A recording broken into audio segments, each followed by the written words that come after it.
Gabihan, habang wala pang hudyat na dumarating, si Andre abala sa pag-aaral ng Tagalog. Bigyan mo ako ng susi sa puso mo. Tama. Okay. Do you know what that means? Give me the key to your heart. Yes. Ano ba ang hinahanap mo? Mo. Question mark. Mo. Ano bang hinahanap mo? Ano ba ang hinahanap mo? Ano ba ang hinahanap mo? Ano ba ang hinahanap mo? Ayun.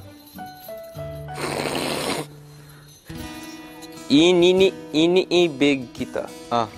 You tell her. Ano yun? I don't know. Iniibig. Tell her.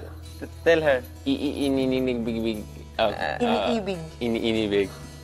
Yeah. You clearly. Ano exact nun dyan? In English? It says, I love you.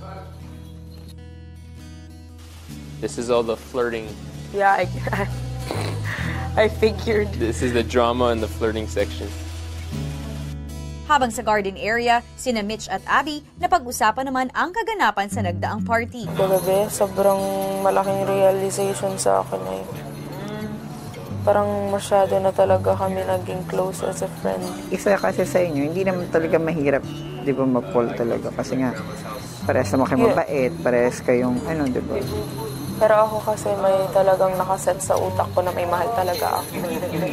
Pero siya kasi single siya.